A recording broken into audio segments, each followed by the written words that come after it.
Good afternoon. Good afternoon, ma'am.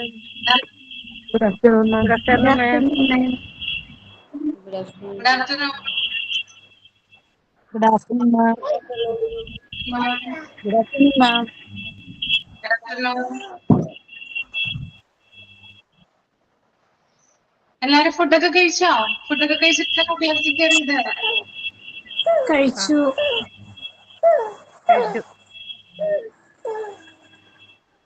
Sajitha ഒന്ന് mute ചെയ്യാവോ? Sajitha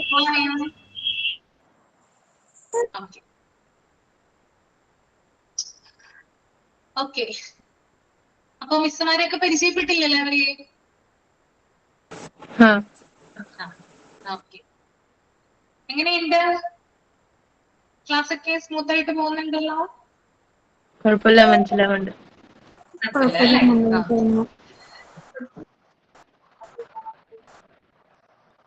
text കിട്ടിയിട്ടില്ലല്ലോ?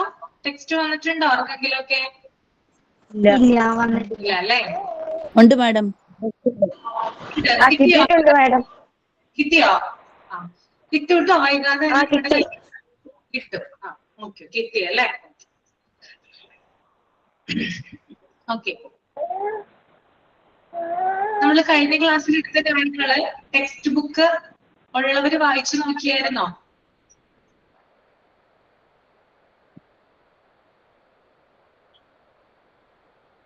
മനസ്സിലായോ? എന്തെങ്കിലും ഡൗട്ട് ഉണ്ടോ കഴിഞ്ഞ ക്ലാസ്സിൽ എടുത്ത കാര്യങ്ങളെ കുറിച്ച്? ആദ്യമായിട്ടാ മിസ് ഈ ക്ലാസ്സില്. എന്താണ്? ഈ ക്ലാസ്സിൽ ആദ്യമായിട്ടാണ്. ക്ലാസ്സിൽ ആദ്യമായിട്ടാണ് അല്ലേ? ഓക്കെ. അപ്പൊ കഴിഞ്ഞ ക്ലാസ് തിങ്കളാഴ്ച ആയിരുന്നു. ഞാൻ ക്ലാസ് എടുത്തിട്ടുണ്ടായിരുന്നു. ക്ലാസ് കണ്ടായിരുന്നോ? അനീഷ എന്നാണ് പേര്. അനീസ. ക്ലാസ് കണ്ടായിരുന്നോ? ഇല്ല, ഇന്നലെ ജോയിൻ ചെയ്തിട്ടുള്ളൂ. ഇപ്പൊ ജോയിൻ ചെയ്തിട്ടുള്ളൂ അല്ലേ? ഓക്കെ. അപ്പൊ സമയം പോലെ ക്ലാസ് കാണാം കേട്ടോ. മിസ്സായ ക്ലാസ്സുകളൊക്കെ ഇരുന്ന് കാണും. അപ്പൊ നമുക്കിന്ന് തുടങ്ങാം, സ്റ്റാർട്ട് ചെയ്യാം. Okay miss. ഓക്കെ. അപ്പൊ കഴിഞ്ഞ ക്ലാസ്സിൽ എടുത്ത കാര്യങ്ങളൊക്കെ മനസ്സിലായി, ഡൗട്ട് ഒന്നും ഇല്ലെന്ന് വിചാരിക്കുന്നു. അന്നന്ന് എടുത്ത കാര്യങ്ങൾ അന്നന്ന് തന്നെ വായിച്ചു പോവാ കേട്ടോ. അല്ലെങ്കിൽ നമ്മള് കുറെ അധികം പെൻഡിങ് വെച്ചിരുന്നാല് ബുദ്ധിമുട്ടാകും പിന്നീട് എക്സാം ഒക്കെ വരുന്ന സമയത്ത്. അപ്പൊ ഇന്ന് ചെയ്യാനുള്ള കാര്യം ഇന്ന് തന്നെ ചെയ്ത് തീർത്തിട്ട് കിടക്കാനായിട്ട് നോക്കുക. ഓക്കെ, ഓക്കെ അല്ലേ?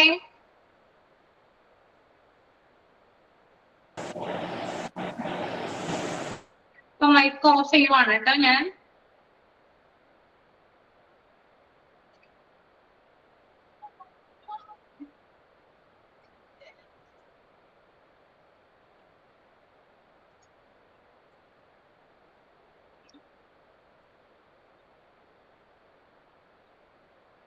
അപ്പൊ കഴിഞ്ഞ ക്ലാസ്സിൽ നമ്മൾ പലതരത്തിലുള്ള ട്രഡീഷണൽ ഹെൽത്ത് കെയർ സിസ്റ്റത്തെ കുറിച്ച് പറഞ്ഞിട്ടുണ്ടായിരുന്നു. നമ്മുടെ ഇന്ത്യയിൽ നിലനിൽക്കുന്ന ഇപ്പോഴും ആളുകൾ ഫോളോ ചെയ്യുന്ന ട്രഡീഷണൽ ഹെൽത്ത് കെയർ സിസ്റ്റം. അതിനകത്ത് വരുന്നതാണ് ആയുർവേദ, യോഗ, യുനാനി, സിദ്ധ, നാച്ചുറോപ്പതി, ഹോമിയോപ്പതി ഒക്കെ. അപ്പൊ ഇതൊക്കെ ആയുഷ് മന്ത്രാലയത്തിന്റെ കീഴിലാണ്, കേന്ദ്ര ഗവൺമെന്റിന്റെ കീഴിലുള്ള ആയുഷ് മന്ത്രാലയത്തിന്റെ കീഴിലാണ് ഈ പറയുന്ന traditional health care system register ചെയ്തിട്ടുള്ളത്. അതും പറഞ്ഞിട്ടുണ്ടായിരുന്നു. അതുപോലെ തന്നെ നമ്മുടെ മോഡേൺ അല്ലെങ്കിൽ അലോപ്പത്തിക് ഹെൽത്ത് കെയർ സിസ്റ്റത്തിനെ 3 ഫേസ് ആയിട്ട് തിരിച്ചിട്ടുണ്ടെന്ന് പറഞ്ഞിട്ടുണ്ടായിരുന്നു. ഒന്നാമത്തെ ഫേസ് എന്ന് പറയുന്നത് 1947 to 1983 ആണ്. രണ്ടാമത്തേത് എന്ന് പറയുന്നത് 1983 തുടങ്ങി 2000 ആണ്. മൂന്നാമത്തേത് പോസ്റ്റ് 2000 ആണ്. അപ്പോ ആദ്യത്തെ ഫേസിൽ മെയിൻ ആയിട്ട് 2 പ്രിൻസിപ്പിൾ ആണ് മുന്നോട്ട് വെക്കുന്നത്. ഒന്ന്, ആർക്കും പണമില്ലാത്തത് മൂലം ചികിത്സ നിഷേധിക്കാനായിട്ട് പാടുള്ളതല്ല. 2, സ്റ്റേറ്റിന്റെ ഡ്യൂട്ടിയാണ് ആളുകൾക്ക് ഹെൽത്ത് കെയർ പ്രൊവൈഡ് ചെയ്യുക എന്നുള്ളത്. ഓക്കെ. ഈ രണ്ടാമത്തെ ഫേസ് വരുമ്പോൾ അത് 1983 to 2000 ആണ്. അതിനകത്ത് ഒരു ഹെൽത്ത് പോളിസി ഗവൺമെന്റ് പ്രധാനമായിട്ടും പ്രൊക്ലെയിം ചെയ്തു. ഹെൽത്ത് പോളിസി പ്രൊക്ലെയിം ചെയ്ത ഡേറ്റ് എന്ന് പറയുന്നത് 1983 ആണ്. ഇതിന്റെ പ്രാധാന്യം എന്ന് പറയുന്നത് പ്രൈവറ്റ് മേഖലയെ കൂടി എന്തിൽ ഉൾപ്പെടുത്തി? ഈ ഒരു ഹെൽത്ത് കെയർ സിസ്റ്റത്തിൽ ഉൾപ്പെടുത്തി. ആദ്യം ഗവൺമെന്റ് മാത്രമാണ് ജനങ്ങൾക്ക് ചികിത്സ നൽകിയതെങ്കിൽ പിന്നീട് പ്രൈവറ്റ് സംരംഭം അല്ലെങ്കിൽ സ്വകാര്യ വ്യക്തികളെ കൂടി ഉൾപ്പെടുത്തി അല്ലെങ്കിൽ സ്വകാര്യ ഹോസ്പിറ്റലുകളിലൂടെ എന്ത് ചെയ്യുന്നു, ആളുകൾക്ക് ചികിത്സ കൊടുക്കാനായിട്ട് തീരുമാനിക്കുകയാണ് ഉണ്ടായത്. അതുപോലെ തന്നെ ഗ്രാമപ്രദേശങ്ങളിൽ ആളുകൾക്ക് ചികിത്സ ലഭിക്കുന്നതിന് വേണ്ടിയിട്ട് നാഷണൽ ഹെൽത്ത് പ്രോഗ്രാംസ് എന്ന് പറയുന്ന ആ ഒരു ദൗത്യം ഗവൺമെന്റ് ആരംഭിക്കുകയും ചെയ്തു. പിന്നെ പ്രധാനമായിട്ടും തേർഡ് ഫേസിൽ, അതായത് 2000-ന് ശേഷം പ്രധാനമായിട്ടുമുള്ള ഗവൺമെന്റിന്റെ നയം എന്ന് പറയുന്നത് പ്രൈവറ്റ് മേഖലയും ഗവൺമെന്റ് മേഖലയും ഒത്തുചേർന്ന് ചികിത്സ നൽകുക എന്നുള്ള ഒരു ദൗത്യത്തിലേക്ക് ഗവൺമെന്റ് വരികയുണ്ടായി. അതിന്റെ ഭാഗമായിട്ട് ഇൻഷുറൻസ് എന്ന് പറയുന്ന അത് ലിബറലൈസ് ചെയ്യാനായിട്ട് ആരംഭിച്ചു. ഇൻഷുറൻസിന്റെ കടന്നുവരവ്, അതുപോലെ തന്നെ ഗവൺമെന്റ് എന്ന് പറയുന്നത് നേരിട്ട് പണം കൊടുക്കുന്നതിന് പകരം പണം കൊടുക്കുന്ന ഒരു സ്ഥാപനമായിട്ട് മാറുകയും ചെയ്തു. ഓക്കെ, അപ്പൊ ഇത്രയും കാര്യങ്ങളാണ് എന്ത് നമ്മൾ കഴിഞ്ഞ ക്ലാസ്സിൽ ഡിസ്കസ് ചെയ്തത്. അപ്പൊ ഇന്ന് ജോയിൻ ചെയ്തിട്ടുള്ള ആളുകൾക്ക് വേണ്ടി വളരെ ചുരുക്കിയാണ് ഞാനിത് പറഞ്ഞത് കേട്ടോ. ഓക്കെ, അപ്പൊ നമുക്കിനി അടുത്തത് നോക്കാം. നെക്സ്റ്റ് എന്ന് പറയുന്നത് health care infrastructure in rural areas been developed as A 3-tier system. Okay, അത് നിങ്ങൾ അതൊന്ന് ജസ്റ്റ് ഒന്ന് വായിച്ചു നോക്കൂ, അതിനുശേഷം ഞാൻ എക്സ്പ്ലെയിൻ ചെയ്യാം കേട്ടോ. ടെക്സ്റ്റില്ലാത്തതുകൊണ്ടാണ് വായിക്കാൻ പറഞ്ഞത്. സബ് സെന്റർ വായിക്കാം ആദ്യം, അത് കഴിഞ്ഞ് പ്രൈമറി ഹെൽത്ത് സെന്റർ വായിക്കുക, അത് കഴിഞ്ഞിട്ട് കമ്മ്യൂണിറ്റി ഹെൽത്ത് സെന്റർ. അത് മൂന്നൊന്നും വായിച്ചു നോക്കൂ കേട്ടോ, മൈൻഡിൽ റീഡ് ചെയ്താൽ മതി. അതിനുശേഷം ഒന്ന് തമ്പ് ചെയ്യാം, റീഡ് ചെയ്ത് കഴിഞ്ഞതിന് ശേഷം ഒന്ന് തമ്പ് ചെയ്യാം.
വായിച്ചു. ഓക്കെ, ബാക്കിയുള്ളവർ വായിച്ചോ?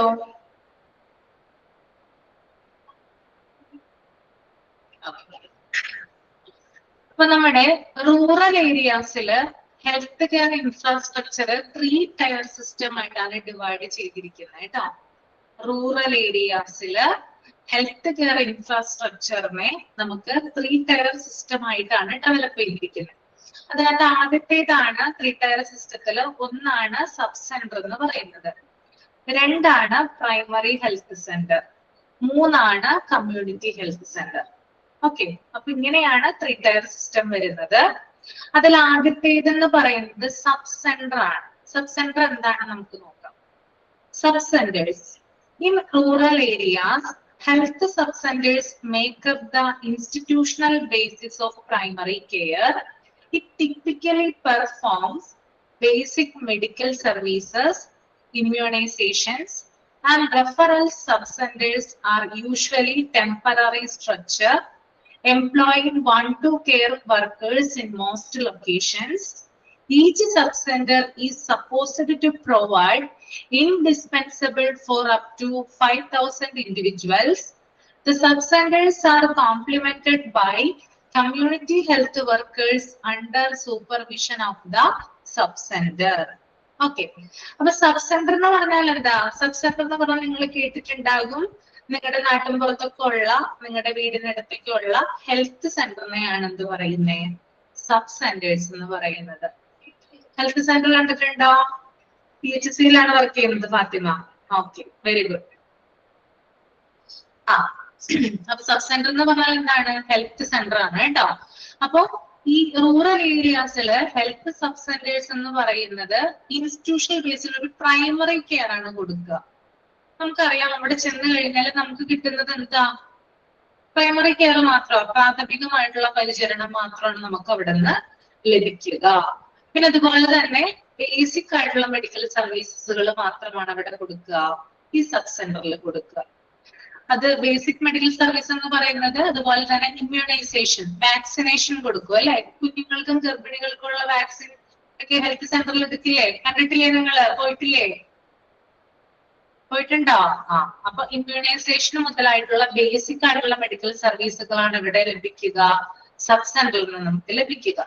പിന്നെ അതുപോലെ തന്നെ സബ് സെന്റേഴ്സ് എന്ന് പറയുന്നത് ഒരു ടെമ്പററി സ്ട്രക്ചർ ആണ്. എല്ലാ ദിവസവും തുറന്ന് പ്രവർത്തിക്കുമോ സബ് സെന്റർ? എല്ലാ ദിവസവും വർക്കിംഗ് ആണോ? നോ അല്ലെ? ആൾട്ടർനേറ്റീവ് ഡേയ്സിലായിരിക്കും അല്ലെ ചിലപ്പോ തുറക്കുന്നേ. ഓക്കെ, അപ്പോ ടെമ്പററി സ്ട്രക്ചർ ആണ് എന്ത്? സബ് സെന്ററിന് ഉള്ളത്. പിന്നെ അതുപോലെ തന്നെ അവിടെയുള്ള വർക്കേഴ്സ് എന്ന് പറയുന്നത് 1 or 2 ആയിരിക്കും. ഒന്നില്ലെങ്കിൽ ഒരാൾ ഉണ്ടാവുള്ളൂ, അല്ലെങ്കിൽ 2 പേരായിട്ടായിരിക്കും അവിടെയുള്ള ജോലിക്കാരുടെ എണ്ണം എന്ന് പറയുന്നത് കേട്ടോ. എല്ലാ സബ് സെന്ററുകളിലും 1 or 2 ജോലിക്കാരാണ് ഉണ്ടാവുക. പിന്നെ അതുപോലെ തന്നെ ഒരു സബ് സെന്റർ എന്ന് പറയുന്നത് 5,000 ഇൻഡിവിജ്വൽസിനെയാണ് ട്രീറ്റ് ചെയ്യുന്നതെന്നാണ് പറയുന്നത്. നമുക്കറിയാം, ഒരു ഗ്രാമപ്രദേശത്ത് ഒരു സബ് സെന്റർ ആയിരിക്കും ഉണ്ടാവുക. അപ്പൊ അവിടെയുള്ള ആളുകളുടെ എണ്ണത്തിന് ആനുപാതികമായിട്ടായിരിക്കും എന്ത് പ്രവർത്തിക്കുന്നത്? സബ് സെന്റർ പ്രവർത്തിക്കുന്നത്. ഓക്കെ, അപ്പോ 5,000 അഥവാ 5,000 വ്യക്തികൾക്കുള്ള സേവനങ്ങൾ എവിടെ നൽകുന്നുണ്ട്? ഓരോ സബ് സെന്ററിൽ നിന്ന് ലഭിക്കുന്നുണ്ടെന്നാണ് പറഞ്ഞു വെക്കുന്നത്. പിന്നെ അതുപോലെ തന്നെ സബ് സെന്റർ എന്ന് പറയുന്നത് അവിടെ നമുക്ക് ഹെൽത്ത് വർക്കേഴ്സിനെ കാണാനായിട്ട് സാധിക്കും, ഇല്ലേ? ഹെൽത്ത് വർക്കർമാരുണ്ടാവില്ലേ? അവരെ ഇതുമായിട്ടാണ് റിലേറ്റ് ചെയ്ത് പ്രവർത്തിക്കുന്നത്, സബ് സെന്ററുമായിട്ടാണ് കേട്ടോ. ഹെൽത്ത് വർക്കേഴ്സ്, നമ്മുടെ വീട്ടിലൊക്കെ ഹെൽത്ത് വർക്കേഴ്സ് വരില്ലേ? അപ്പോ ഹെൽത്ത് വർക്കേഴ്സ് റിലേറ്റ് ചെയ്ത് പ്രവർത്തിക്കുന്നത് എവിടെയാ?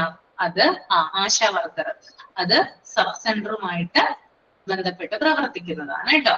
ഓക്കെ, അപ്പോ ഒന്നും കൂടി പറയാൻ, ഞാൻ റൂറൽ ഏരിയാസില് ഒരു പ്രൈമറി കെയർ നൽകുന്ന ഒരു സ്ഥാപനമായിട്ടാണ് സബ് സെന്റർ പ്രവർത്തിക്കുന്നത്. ബേസിക് ആയിട്ടുള്ള മെഡിക്കൽ സർവീസ് ആണ് അവിടെ നിന്ന് ലഭിക്കുക. അതുപോലെ തന്നെ ഇമ്മ്യൂണൈസേഷൻ പോലുള്ള കാര്യങ്ങള് അവിടെ നിന്ന് ലഭിക്കുന്നതാണ്. പിന്നെ ഇതിനൊരു ടെമ്പററി സ്ട്രക്ചർ ആണുള്ളത്. 1 or 2 വർക്കേഴ്സ് ആണ് ഉണ്ടാവുക. പിന്നെ അതുപോലെ തന്നെ 5,000 ഇൻഡിവിജ്വൽസിനെ ട്രീറ്റ് ചെയ്യുന്നു. അതുപോലെ തന്നെ കമ്മ്യൂണിറ്റി ഹെൽത്ത് വർക്കേഴ്സ് വർക്ക് ചെയ്യുന്നത് ഇതുമായിട്ട് ബന്ധപ്പെട്ടിട്ടാണ്. ഓക്കെ, ക്ലിയർ ആയോ പറഞ്ഞത്? ഓക്കെ ആണോ? ഇനി നമുക്ക് രണ്ടാമത്തെ പോയിന്റ് നോക്കാം. പ്രൈമറി ഹെൽത്ത് സെന്റർ അഥവാ PHSC. PHSCയിൽ വർക്ക് ചെയ്യുന്നത് ഫാത്തിമയാണ് വർക്ക് ചെയ്യുന്നതെന്ന് പറഞ്ഞു. ഓക്കെ, അപ്പൊ PHSCയുടെ സ്ട്രക്ചർ നമുക്ക് എങ്ങനെയാണെന്ന് നോക്കാം. PHSC are usually small, about 5 beds, 1-2 qualified doctors, and 14 paramedics and support staff. PHSC is typically a referral unit for a sub-center, cluster of about 6. The primary health care center, PHSC, are in charge of 6 sub-centers each. In addition to outpatient treatment, most PHSC facilitate inpatient treatment with 4 to 6 beds. As per the plan, PHSC serves 30,000 people. Okay. ഒരു second കേട്ടോ.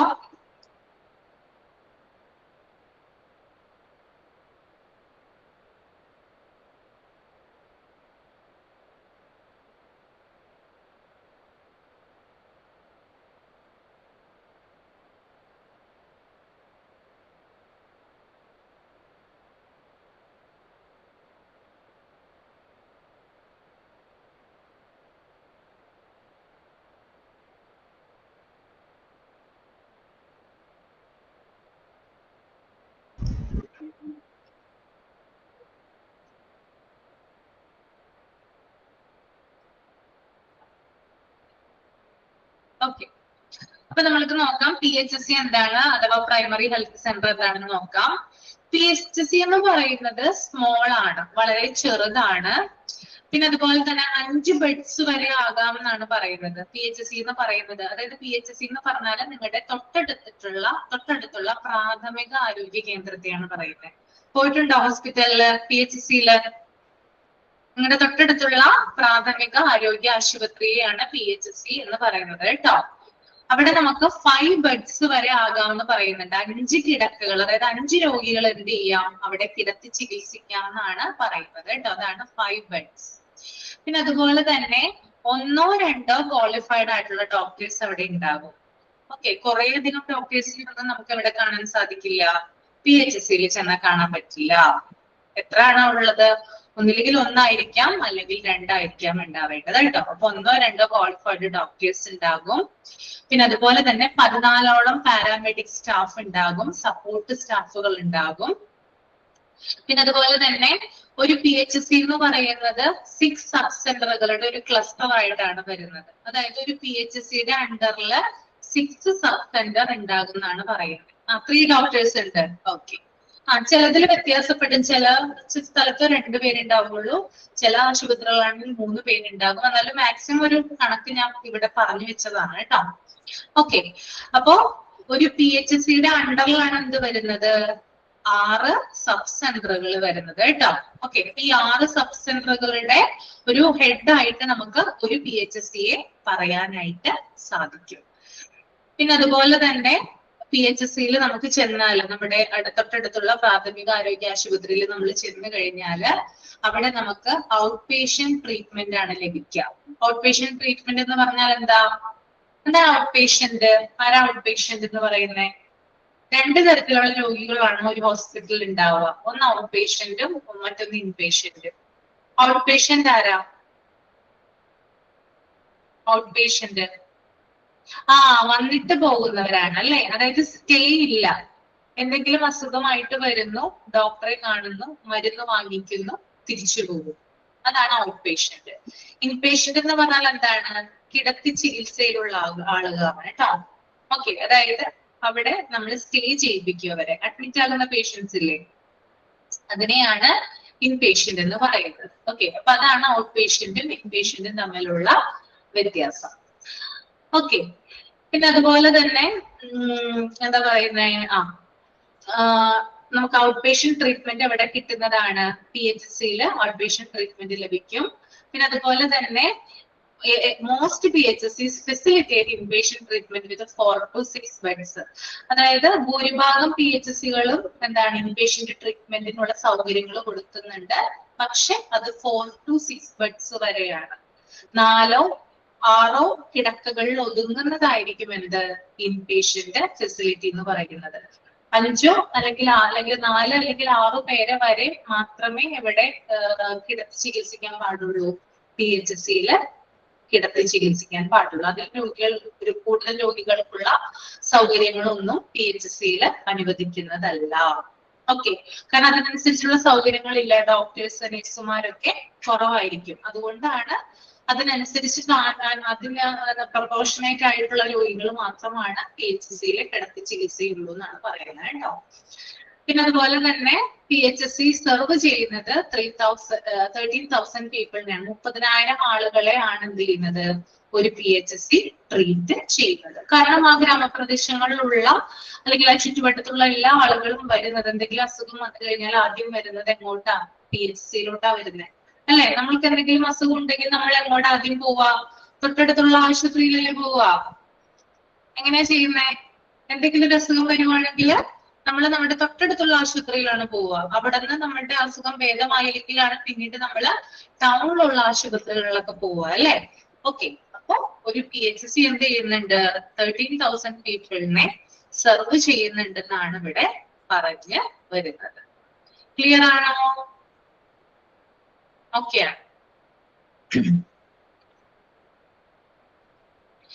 ഇനി നമുക്ക് അടുത്തത് community health centres അഥവാ CHC എന്താണെന്ന് നോക്കാം. The secondary sector of the Indian healthcare system contains rural hospitals and community health centers, CHC, serving 4 PHC. The CHC specialized medical services are meant for 1,20,000 people.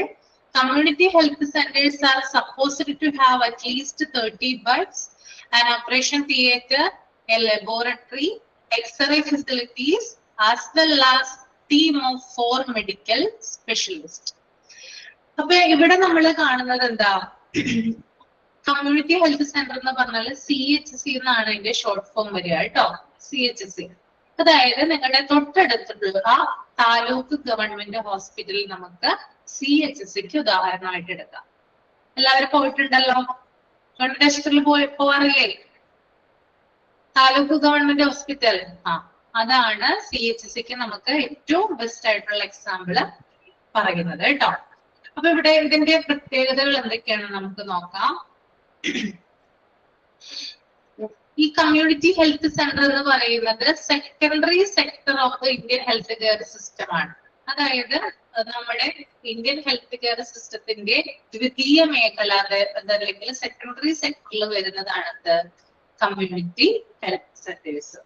Okay, ഈ community health centre എന്ന് പറയുമ്പോൾ നമുക്ക് കൂടുതലായിട്ടും അതായത് rural hospitals ആണ്. അതായത് നമുക്കറിയാം നമ്മുടെ കുറച്ച് അധികം രോഗികളെ ഉൾക്കൊള്ളുന്ന എന്നാൽ കുറച്ചും കൂടി സൗകര്യങ്ങളൊക്കെ ഉള്ള ഹോസ്പിറ്റലുകളാണ് ഈ കമ്മ്യൂണിറ്റി ഹെൽത്ത് സെന്റേഴ്സ് എന്ന് പറയുന്നത്. ഒരു CHC 4 PHC ആണ് സെർവ് ചെയ്യുന്നത്. ഞാൻ നേരത്തെ പറഞ്ഞിട്ടുണ്ടായിരുന്നു എന്താണ്, 6 സബ് സെന്റർ ഒരു PHCയുടെ അണ്ടറിലാണ് വരുന്നതെന്ന് പറഞ്ഞിട്ടുണ്ടായിരുന്നു. അതുപോലെ തന്നെയാണ് ഇവിടെ ഒരു CHCയുടെ അണ്ടറിൽ 4 PHC വരുന്നുണ്ട്. അതായത് ഒരു താലൂക്ക് ഗവൺമെന്റ് ഹോസ്പിറ്റലിന്റെ അണ്ടറിൽ 4 പ്രാഥമിക ആരോഗ്യ ആശുപത്രികൾ എന്ത് വരുന്നുണ്ട്. മനസ്സിലായോ പറഞ്ഞത്? ക്ലിയർ ആണോ? ഓക്കെ. പിന്നെ അതുപോലെ തന്നെ CHCയിൽ നമ്മൾ ചെന്ന് കഴിഞ്ഞാല് നമുക്ക് സ്പെഷ്യലൈസ്ഡ് ആയിട്ടുള്ള മെഡിക്കൽ സർവീസ് ആണ് കാണാനായിട്ട് സാധിക്കുക. 1,20,000 പേർക്കുള്ള ചികിത്സാ സൗകര്യങ്ങൾ എവിടെ നമുക്ക് കാണാനായിട്ട് സാധിക്കും? CHCയിൽ കാണാനായിട്ട് സാധിക്കും. അതുപോലെ തന്നെ 30ഓളം കിടക്കകള്, 30 ആളുകളെ താങ്ങാൻ പറ്റുന്ന രീതിയിലുള്ള കിടക്കകൾ എവിടെ ഉണ്ടാകും? ഈ ഒരു CHCയിൽ ഉണ്ടാകും. അതുപോലെ തന്നെ ഒരു ഓപ്പറേഷൻ തിയേറ്റർ എന്തായാലും CHCയിൽ ഉണ്ടാകും. അതുപോലെ തന്നെ ലബോറട്ടറി സൗകര്യങ്ങൾ ഉണ്ടാകും, X-ray ഫെസിലിറ്റീസ് ഉണ്ടാകും. അതുപോലെ തന്നെ മെഡിക്കൽ സ്പെഷ്യലിസ്റ്റ് 4 പേര് എങ്കിലും മിനിമം ഉണ്ടായിരിക്കും അല്ലെ? നമ്മള് PHCയിൽ ചെല്ലുമ്പോൾ നമ്മൾ സാധാ ഡോക്ടേഴ്സിനെയാണ് കാണുന്നത്, സാധാ സൗകര്യങ്ങളാണുള്ളത്. നമ്മള് PHCയിൽ ചെല്ലുമ്പോൾ ചിലപ്പോ ചില മരുന്നുകളൊക്കെ നമുക്ക് എന്ത് ചെയ്യേണ്ട വരും, പുറത്തുനിന്ന് മേടിക്കേണ്ടതായിട്ടുള്ള അവസ്ഥ വരും. ചിലപ്പോ നമുക്ക് പുറത്തുനിന്ന് ബ്ലഡ് ടെസ്റ്റിനോ അങ്ങനെയുള്ള കാര്യങ്ങൾക്കോ നമ്മൾ പുറത്തു പോകേണ്ടി വരും. അങ്ങനെ ചില കേസിലൊക്കെ ഉണ്ടാവാറുണ്ട്. എന്നാൽ CHCയിൽ ചെല്ലുമ്പോൾ നമുക്ക് എല്ലാ തരത്തിലുള്ള സൗകര്യങ്ങളും CHCയിൽ ഉണ്ടാകും. ആവശ്യത്തിന് മരുന്നുകൾ ഉണ്ടാകും, ആവശ്യത്തിന് ഡോക്ടേഴ്സ് ഉണ്ടാകും, സ്പെഷ്യലിസ്റ്റുകൾ ഉണ്ടാകും, ഫിസിഷ്യൻ ഉണ്ടാകും, ENT ഉണ്ടാകും, അതുപോലെ തന്നെ നമ്മുടെ ഐ സ്പെഷ്യലിസ്റ്റ് ഉണ്ടാകും, അങ്ങനെ ഓർത്തോ സർജൻ ഉണ്ടാകും. അങ്ങനെ പല മേഖലകളിലുള്ള ഡോക്ടേഴ്സിനെ നമുക്ക് അവിടെ കാണാനായിട്ട് സാധിക്കും. CHSE കാണാനായിട്ട് സാധിക്കും. പിന്നെ ഒരു ഓപ്പറേഷൻ തിയേറ്റർ ഉണ്ടാവും എന്ന് പറയുന്നുണ്ട്. പിന്നെ ലബോറട്ടറി സൗകര്യങ്ങൾ അവിടെ തന്നെ ഉണ്ടാകും, എക്സ്റേ ഫെസിലിറ്റീസ് അവിടെ തന്നെ ഉണ്ടാകും. അങ്ങനെ എല്ലാ കാര്യങ്ങളും നമുക്ക് എവിടെ കാണാം, CHSE കാണാനായിട്ട് സാധിക്കും. അപ്പൊ നമ്മൾ ആദ്യം പറഞ്ഞ സബ് സെന്റർ എന്ന് പറയുന്നത് വളരെ ബേസിക് ആയിട്ടുള്ള സർവീസ്, ഇമ്മ്യൂണൈസേഷൻ പോലുള്ള കാര്യങ്ങൾ മാത്രമാണ് തരുന്നത്. എന്നാൽ രണ്ടാമത് പറഞ്ഞ PHSE എന്ന് പറയുന്നത് നമുക്ക് പെട്ടെന്ന്, അതായത് എന്തെങ്കിലും ഒരു ആവശ്യം വന്നു എന്ന് വിചാരിക്കുക. ഇപ്പോ ഫോർ എക്സാമ്പിൾ ഒരു വ്യക്തിയെ പട്ടി കടിച്ചു എന്ന് വിചാരിക്കുക. പട്ടി കടിക്കുമ്പോൾ നമ്മുടെ സബ് സെന്ററിൽ ചെന്നിട്ട് കാര്യമുണ്ടോ? നമ്മുടെ സബ് സെന്ററിൽ ചെന്നിട്ട് കാര്യമുണ്ടോ? അവിടെ എപ്പോഴും ഡോക്ടേഴ്സ് അവൈലബിൾ ആണോ? അല്ല. അപ്പൊ നമ്മൾ എന്ത് ചെയ്യും? നമ്മുടെ തൊട്ടടുത്തിട്ടുള്ള PHSE പോകും അല്ലെ, പ്രാഥമിക ആരോഗ്യ ആശുപത്രിയിൽ പോകും. അവിടെ ചെല്ലുമ്പോൾ നമ്മൾ ഡോക്ടറെ കാണിക്കും. പക്ഷെ അവര് കേവലം ജസ്റ്റ് നമ്മുടെ മുറിവില് ഒരു ബാൻഡേജും കാര്യങ്ങളൊക്കെ ചെയ്ത്, അല്ലെങ്കിൽ ജസ്റ്റ് ആ ഒരു സ്ഥലം ഒന്ന് ക്ലീൻ ചെയ്തിട്ടാണ് വിടുന്നത്. അവിടെ നമുക്ക് വാക്സിനേഷനും കാര്യങ്ങളും ഒന്നും തരുന്നില്ല. നമ്മൾ വാക്സിനേഷൻ ചെയ്യണമെങ്കിൽ നമ്മൾ എവിടെ പോകേണ്ട വരും? എവിടെയാ പോകേണ്ടത്? സബ് സെന്ററിൽ ചെന്ന് ഫലമില്ല, PHSE ചെന്ന് ഫലമില്ല. എങ്ങോട്ട് പോകണം? കമന്റ് ചെയ്തേ. എങ്ങോട്ട് പോകണം? നമുക്ക് ഇഞ്ചക്ഷൻ എടുക്കണമെങ്കിൽ ഇപ്പൊ വാക്സിനേഷൻ ഉണ്ട്. ഓക്കെ, മുമ്പൊന്നും ഉണ്ടായിരുന്നില്ല കേട്ടോ. ഓക്കെ, ഞാൻ അതിന്റെ ഒരു ഇത് കാണിച്ചു തന്നാണ്. CHSE ചെല്ലണം. ഓക്കെ, അവിടെയാണ് നമ്മൾക്ക് എല്ലാ തരത്തിലുള്ള സൗകര്യങ്ങളും ഉള്ളത്. ഓക്കെ, അപ്പൊ 3 കാര്യങ്ങളും ഓക്കെയാണോ?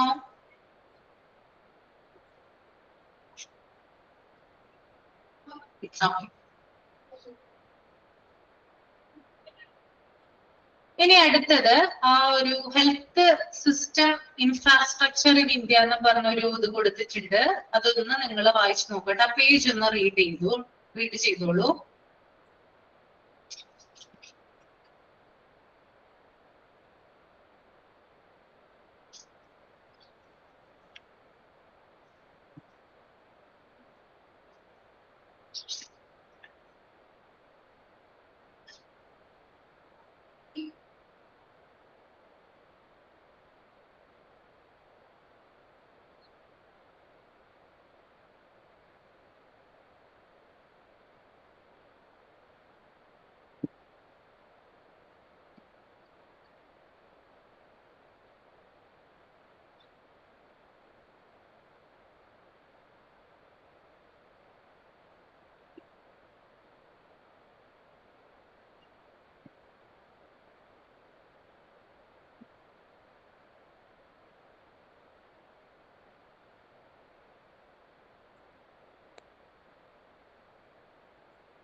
അയച്ചു കഴിയുമ്പോ തമ്പ് ചെയ്യാ. ഓക്കെ,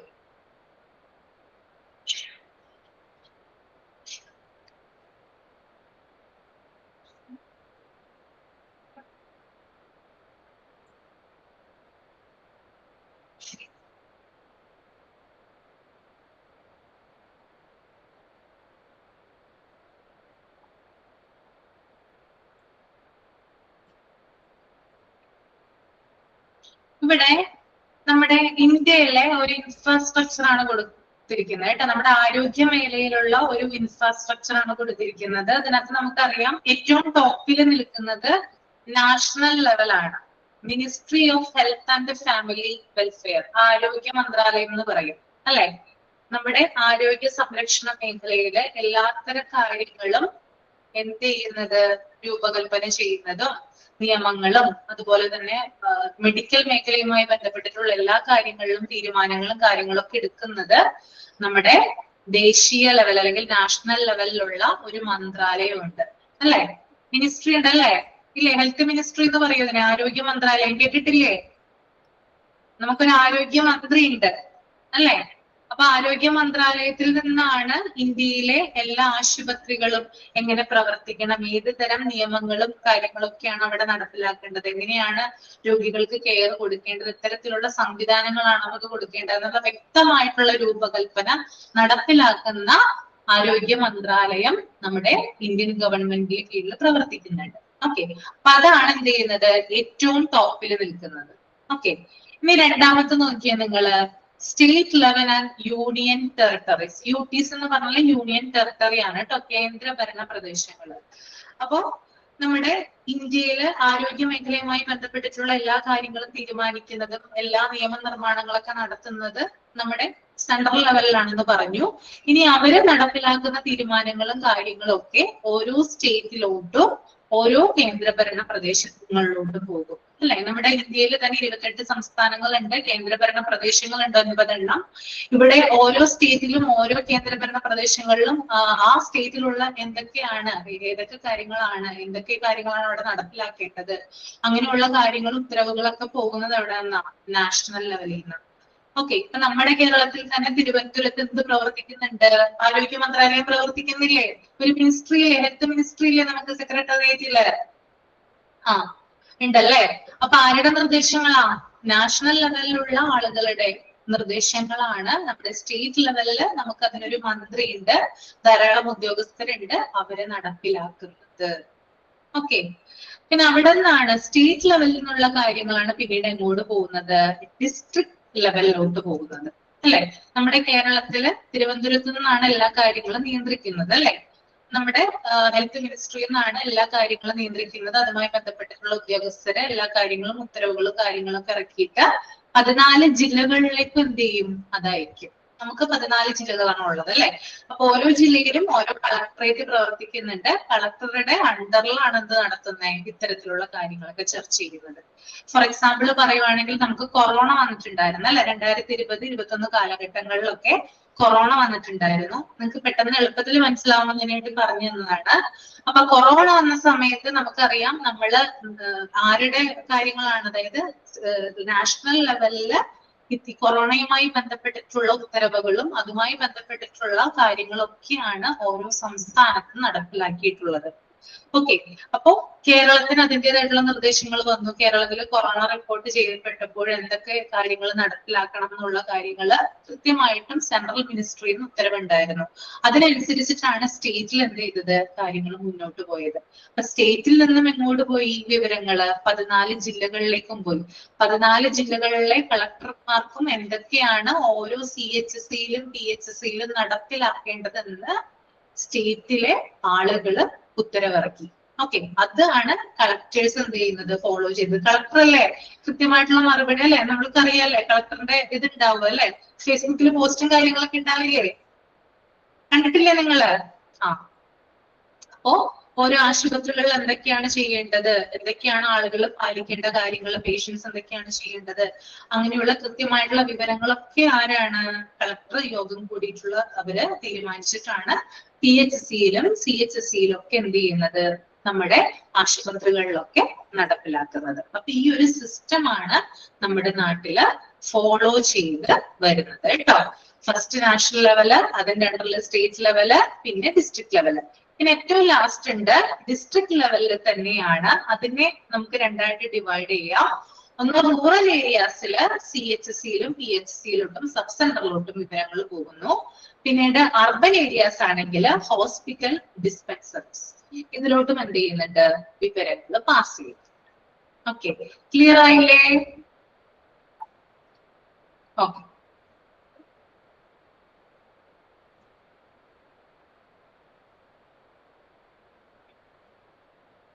ഇനി നമുക്ക് അടുത്തത് നോക്കാം. ഹോസ്പിറ്റൽ വായിക്കണോ നിങ്ങൾക്കത്?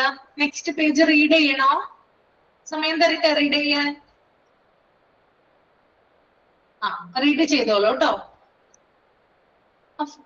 ചാപ്റ്റർ ഫുൾ ആയിട്ട് നിങ്ങൾ വായിച്ച് നിർത്തിക്കോളൂ, ഫുള്ള് വായിച്ചോളൂ.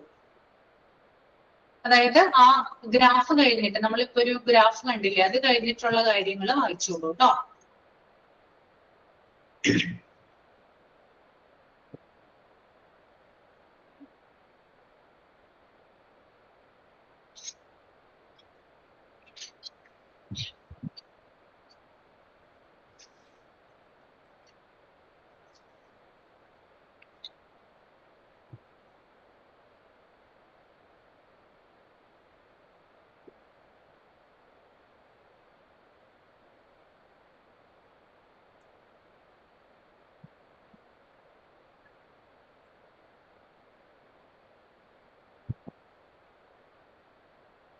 ഓക്കെ, കാണിച്ചു തരാം കേട്ടോ.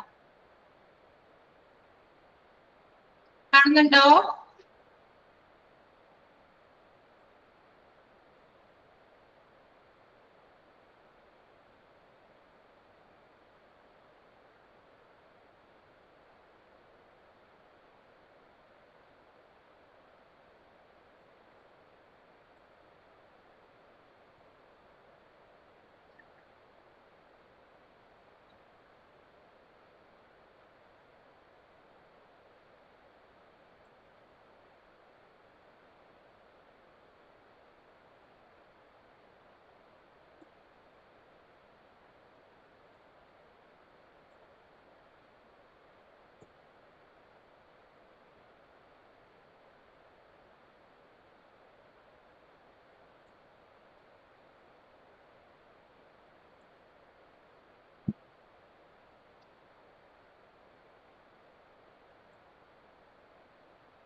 വായിച്ചു കഴിഞ്ഞെങ്കിൽ തമ്പ് ചെയ്യാം കേട്ടോ. ഓക്കെ, അപ്പൊ നമ്മുടെ ഇനി അടുത്തത് പറയാനായിട്ട് പോകുന്നത് ഹോസ്പിറ്റൽ ഫംഗ്ഷൻ ആണ്. ഹോസ്പിറ്റലിന്റെ പ്രധാനപ്പെട്ട ഫങ്ഷൻസ്, അവരുടെ കടമകള്, ചുമതലകള്, അതൊക്കെ കുറിച്ചിട്ടാണ് പറയുന്നത്. അതിനകത്ത് ഹോസ്പിറ്റൽ ഫംഗ്ഷനെ രണ്ടായിട്ട് തിരിച്ചിട്ടുണ്ട്. ഒന്ന് ഇൻട്രാമ്യൂറൽ ആണ്, രണ്ടാമത്തത് എക്സ്ട്രാമ്യൂറൽ ആണ്. ഓക്കെ, അപ്പൊ ആദ്യത്തേത് ഇൻട്രാമ്യൂറൽ എന്താണെന്ന് നോക്കാം നമുക്ക്. Service within the wall of hospital. ഹോസ്പിറ്റലിന്റെ അകത്ത് നൽകുന്ന സേവനങ്ങളെ നമുക്ക് ഇൻട്രാമ്യൂറൽ ഫംഗ്ഷൻ എന്ന് പറയാം. ഓക്കെ, ഹോസ്പിറ്റൽ ഫംഗ്ഷനെ രണ്ടായിട്ട് തിരിച്ചിരിക്കുന്നു. ഒന്ന് ഇൻട്രാമ്യൂറൽ, മറ്റൊന്ന് എക്സ്ട്രാമ്യൂറൽ. അതിൽ ഇൻട്രാമ്യൂറൽ എന്ന് പറയുന്നത് ഹോസ്പിറ്റലിൽ അകത്ത് നടത്തുന്ന അല്ലെങ്കിൽ അകത്ത് കൊടുക്കുന്ന സേവനങ്ങളെയാണ് ഇൻട്രാമ്യൂറൽ ഫംഗ്ഷൻ എന്ന് പറയുന്നത്. ഇനി എന്താണ് extramural function? Services outside the wall of hospital. ഹോസ്പിറ്റലിന് പുറത്ത് നൽകുന്ന സേവനങ്ങളെ എക്സ്ട്രാമ്യൂറൽ ഫംഗ്ഷൻ എന്ന് പറയാം. ഓക്കെ, അപ്പൊ ഒരു ഹോസ്പിറ്റലിന്റെ ഉള്ളിൽ കൊടുക്കുന്ന സേവനങ്ങളെ ഇൻട്രാമ്യൂറൽ ഫംഗ്ഷൻ എന്നും ഹോസ്പിറ്റലിന് പുറത്ത് കൊടുക്കുന്ന സേവനങ്ങളെ എക്സ്ട്രാമ്യൂറൽ ഫംഗ്ഷൻ എന്നും തിരിച്ചിരിക്കുന്നു. ഇനി നമുക്ക് ഇൻട്രാമ്യൂറൽ ഫംഗ്ഷൻ എന്തൊക്കെയാണെന്ന് നോക്കാം. അതിന്റെ ക്യാരക്ടറിസ്റ്റിക്സ് പ്രധാനമായിട്ട് താഴെ കൊടുക്കുന്നുണ്ട്. ഇൻട്രാമ്യൂറൽ ഫംഗ്ഷനിൽ ആദ്യം വരുന്ന പോയിന്റ് ആണ് റീസ്റ്റോറേറ്റീവ്. റീസ്റ്റോറേറ്റീവ് എന്ന് പറഞ്ഞാൽ അതിന്റെ മലയാളം മീനിങ് പറയുന്നത് പുനഃസ്ഥാപിക്കുക എന്നാണ് കേട്ടോ. പുനഃസ്ഥാപിക്കുക. ഇവിടെ റീസ്റ്റോറേറ്റ് എന്നതുകൊണ്ട് ഉദ്ദേശിക്കുന്നത് അതായത് ആരോഗ്യം വീണ്ടെടുക്കുന്ന സേവനമാണ്. ഒരു ഹോസ്പിറ്റലിലേക്ക് ആളുകൾ എന്തിനാ വരുന്നേ? ഏതെങ്കിലും അസുഖം ബാധിച്ച് മോശം കണ്ടീഷനിലായിട്ടിരിക്കുന്ന അവസ്ഥയിലായിരിക്കും ആളുകൾ വരുന്നത്, അല്ലെ? അപ്പോ അവരുടെ ശരീരവും മനസ്സും ഒക്കെ എന്തായിരിക്കും? വീക്കായിട്ടായിരിക്കും വരുന്നത്. അപ്പോ പഴയ രീതിയിലേക്ക് അവരെ തിരിച്ചു കൊണ്ടുവരിക എന്നുള്ള ഒരു ഉത്തരവാദിത്വം ആരുടെയാണ്? ഹോസ്പിറ്റലിന്റേതാണ്. That is restorative. മനസ്സിലായോ പറഞ്ഞത്?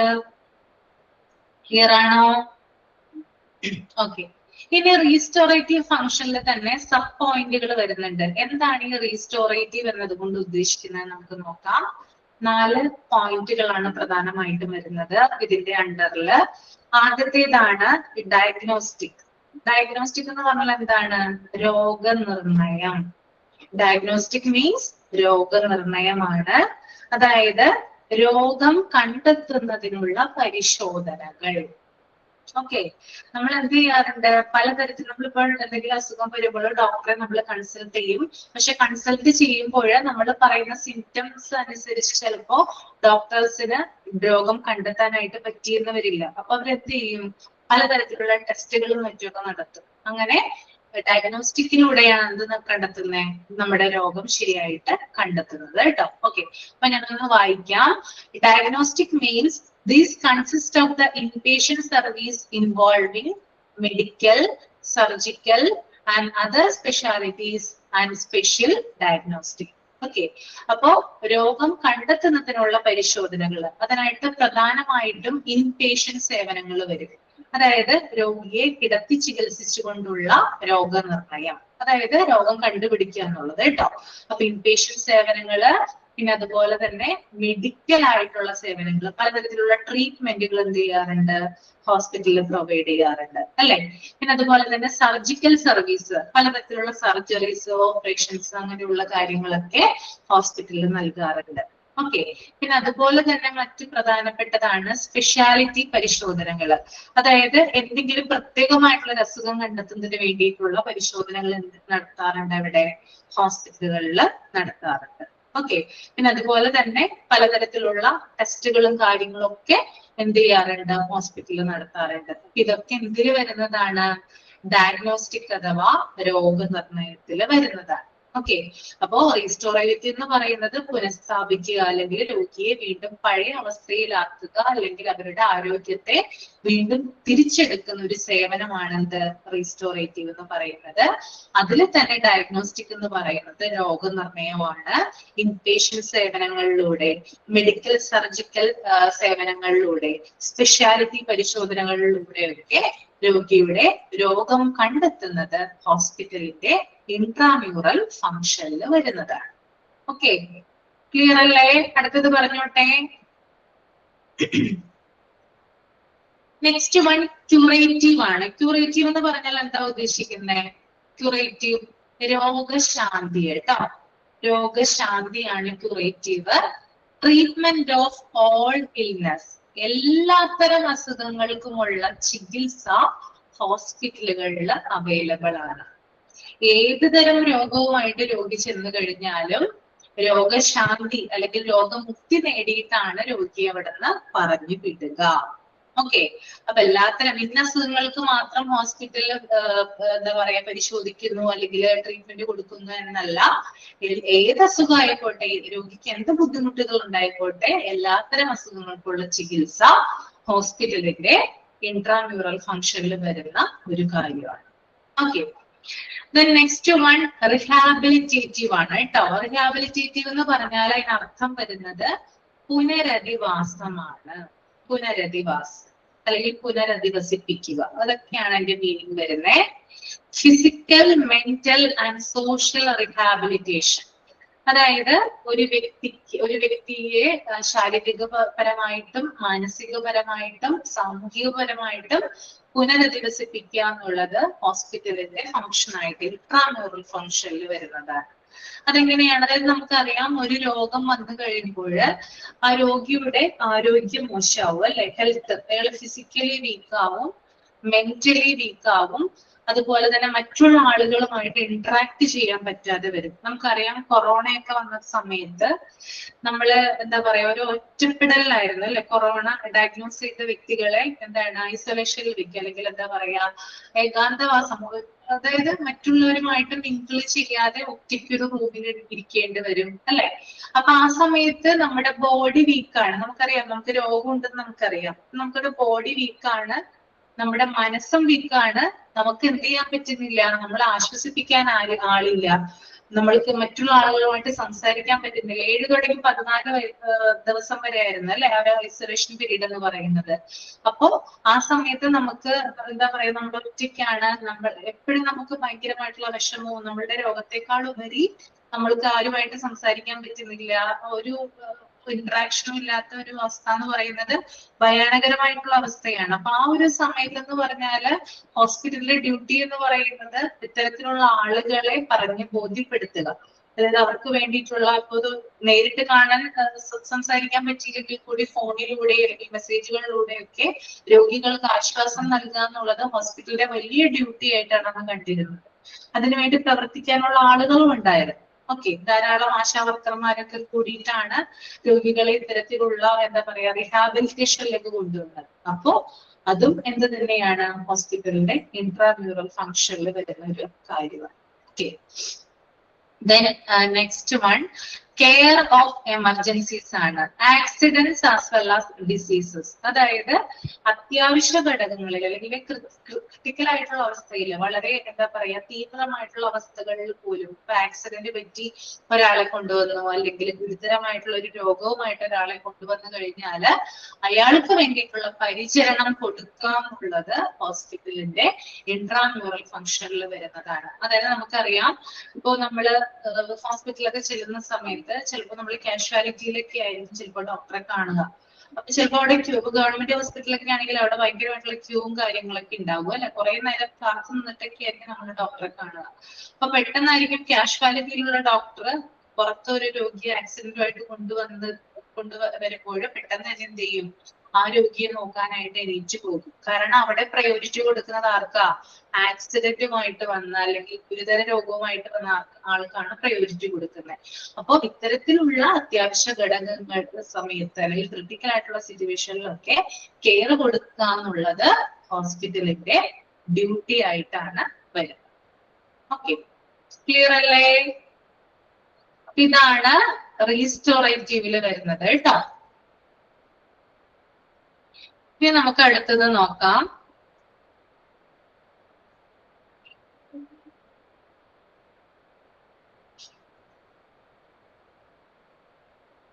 പ്രിവെന്റീവ് ആണ്. പ്രിവെന്റീവ് എന്ന് പറയുന്നത് പ്രതിരോധമാണ് കേട്ടോ. പ്രതിരോധം എന്തൊക്കെ പ്രിവെന്റീവ് ഫംഗ്ഷൻ ആണ് ഹോസ്പിറ്റലിൽ ചെയ്യുന്നതെന്നാണ് പറയുന്നത്. അതിനകത്ത് ആദ്യത്തേത് supervision of normal pregnancies and child birth. Okay, അതായത് ഹോസ്പിറ്റലിൽ കൊടുക്കുന്ന മറ്റൊരു ഇൻട്രാമ്യൂറൽ ഫംഗ്ഷൻ ആണ്. അതായത് നോർമൽ പ്രഗ്നൻസീസിനും അതുപോലെ തന്നെ ചൈൽഡ് ബർത്തിനും സൂപ്പർവിഷൻ നൽകുക എന്നുള്ളത്. ആശുപത്രികളിലല്ലേ കുഞ്ഞുങ്ങൾ ജനിക്കുന്നത്? ആണോ? ഒരു പ്രഗ്നന്റ് ആയിട്ടുള്ള ലേഡിക്ക് മസ്റ്റ് ആയിട്ട് വേണ്ട ഒരു കാര്യമാണ് എന്ത്, ഹോസ്പിറ്റലിന്റെ കെയർ എന്ന് പറയുന്നത് അല്ലേ. ഒരു കുഞ്ഞ് അമ്മയുടെ എന്താ പറയാ ഉദരത്തിൽ രൂപപ്പെടുന്ന അന്ന് തുടങ്ങി ആ കുഞ്ഞ് പുറത്തേക്ക് വരുന്നത് വരെയുള്ള കാര്യങ്ങൾക്ക് സൂപ്പർവിഷൻ കൊടുക്കുന്നത് ആരാ? ഹോസ്പിറ്റലാണ്. മറ്റെന്തൊരു കാര്യം കൂടെ ഉണ്ടെങ്കിൽ പോലും ഒരു ഹോസ്പിറ്റലിന്റെ ഒരു ഡോക്ടറിന്റെ ഒക്കെ കെയർ ഇല്ലാതെ ഇന്നത്തെ കാലത്ത് എന്ത് ചെയ്യാൻ പറ്റില്ല, ഒരു കുഞ്ഞിനെ ഭൂമിയിലേക്ക് കൊണ്ടുവരാനായിട്ട് സാധിക്കില്ല അല്ലെ. അപ്പോ ഏറ്റവും പ്രധാനപ്പെട്ട ഒരു ഫംഗ്ഷൻ ആണ് എന്ത്, പ്രിവെന്റീവ് ഫംഗ്ഷനില് supervision of normal pregnancies and child birth. Okay, രണ്ടാമത്തെ പോയിന്റ് ആണ് supervision of normal growth and development of children. കുഞ്ഞുങ്ങളുടെ എന്താ പറയാ ഗർഭാവസ്ഥയിലും അതിനുശേഷവുമുള്ള കുഞ്ഞുങ്ങളുടെ പരിചരണം മുതലായിട്ടുള്ള കാര്യങ്ങള് ഹോസ്പിറ്റൽസ് നോക്കുന്നത് പോലെ തന്നെയാണ് ഒരു കുഞ്ഞിന്റെ ഓരോ സ്റ്റേജിലും. അതായത് കുഞ്ഞ് ജനിച്ചു കഴിഞ്ഞ് ഇന്ന വയസ്സ് വരെ നമുക്കറിയാം കുഞ്ഞുങ്ങളെ കൃത്യമായിട്ട് നമ്മൾ ഒബ്സർവ് ചെയ്യണം അല്ലെ. കൃത്യമായിട്ട് വാക്സിനേഷൻ കൊടുക്കണം, മരുന്നുകൾ കൊടുക്കണം.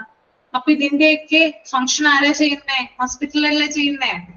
ഇന്ന ആഴ്ച അല്ലെങ്കിൽ ഇന്ന മാസമൊക്കെ കൃത്യമായിട്ട് വാക്സിനേഷൻ കൊടുക്കാനായിട്ട് നമ്മളെ കുഞ്ഞുങ്ങളെ കൊണ്ടുപോകാറുണ്ട് അല്ലെ. എവിടേക്കാ കൊണ്ടുപോകുന്നേ? വാക്സിനേഷൻ കൊടുക്കാനായിട്ട് ഹോസ്പിറ്റലിലേക്കല്ലേ കൊണ്ടുപോകുന്നേ. അപ്പൊ നോർമൽ ഗ്രോത്ത്, അതായത് കുഞ്ഞുങ്ങളുടെ ഓരോ വളർച്ചയിലും അവരുടെ ഡെവലപ്മെന്റ് സ്റ്റേജിലൊക്കെ തന്നെയും ഹോസ്പിറ്റലാണ് എന്ത് ചെയ്യുന്നത്, ഇതിനൊക്കെ സൂപ്പർവിഷൻ നൽകുന്നത്. ഓക്കെ ഓക്കെ പിന്നെ അടുത്തത് മൂന്നാമത്തെ പോയിന്റ് കൂടി പറഞ്ഞു നിർത്താൻ നമുക്ക്. Control of communicable diseases. അതായത് സാംക്രമിക രോഗങ്ങളൊക്കെ ഉണ്ടെങ്കിൽ അതിനെ നിയന്ത്രിക്കുന്നു. ഒരാളിൽ നിന്ന് മറ്റൊരാളിലേക്ക് രോഗം പകരാതിരിക്കാൻ വേണ്ടിയിട്ടുള്ള, സ്പ്രെഡ് ചെയ്യാൻ വേണ്ടിയിട്ടുള്ള മുൻകരുതൽ നടപടികൾ എടുക്കുന്നു. ഓക്കെ, അപ്പൊ രോഗിക്ക് വാക്സിൻ കൊടുക്കാം. നമുക്കറിയാം കൊറോണ വന്ന സമയത്ത് നമുക്ക് തന്ന വാക്സിൻസ് ആണ്. ഒന്ന് കോവിഷീൽഡും കോവാക്സിനും ഒക്കെ നമ്മൾക്ക് കിട്ടിയിട്ടുള്ളതാണ്. നമ്മൾ ഏതെങ്കിലും ഒരു വാക്സിൻ ഒക്കെ എടുത്തിട്ടുണ്ടാകും. അപ്പോ അതെന്തിനു വേണ്ടിയിട്ട്, അതായത് രോഗം വരുന്നത് തടയാനും രോഗം വന്നു കഴിഞ്ഞാൽ അതിന്റെ തീവ്രത കുറയ്ക്കാനും വേണ്ടിയിട്ടൊക്കെയാണ് നമ്മൾ ഈ വാക്സിൻ എടുക്കുന്നത്. അപ്പോ അത്തരത്തില് എന്താണ് കമ്മ്യൂണിക്കബിൾ ഡിസീസസിനെ കൺട്രോൾ ചെയ്യുന്നതിന് വേണ്ടിയിട്ട് എന്ത് ചെയ്യുന്നുണ്ട്, ഹോസ്പിറ്റല് നല്ല രീതിയിലൊരു പങ്ക് വഹിക്കും. ഓക്കെ, അപ്പൊ ഇത്രയുമാണ് എടുക്കുന്നത്. ഇനി എന്തെങ്കിലും ഡൗട്ട് ഉണ്ടെങ്കിൽ ചോദിക്കാവുന്നതാണ് കേട്ടോ. ഞാൻ മൈക്ക് ഓൺ ചെയ്യാം.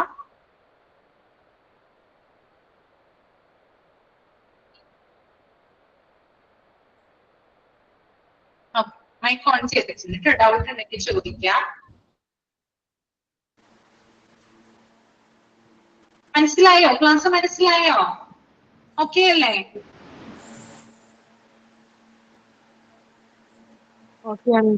ഓക്കെയാണ്. അനീസ എന്നാണല്ലേ പേര്? ക്ലാസ് ഓക്കെ അല്ലേ? മനസ്സിലായല്ലോ മോളെ?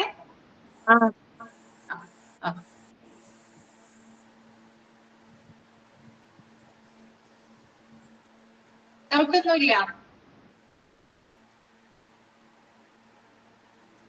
മറ്റു വിഷയങ്ങളെക്കാളും കുറച്ച് പാടായിട്ട് തോന്നി. വേറെ കുഴപ്പമൊന്നുമില്ല, മനസ്സിലായിട്ടോ.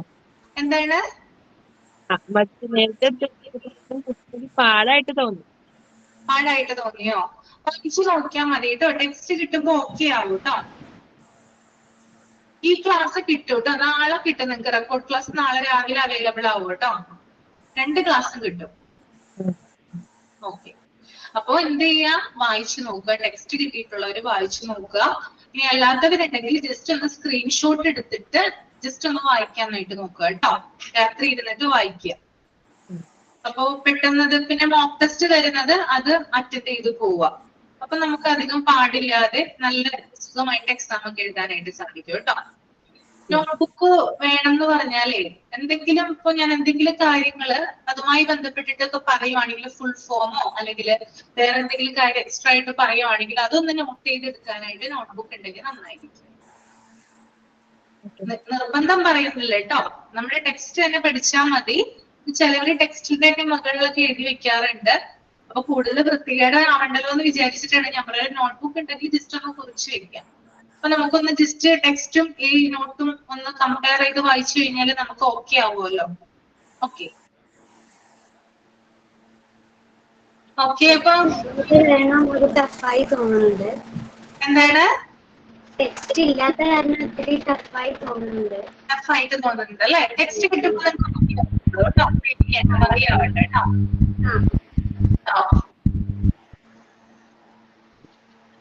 ഓക്കെ, അപ്പൊ നമ്മൾ അതിന്റെ ചെയ്തോട്ടെ. Okay, thank you. അടുത്ത ക്ലാസ്സിൽ കാണാം. Thank you, ma'am. Thank you.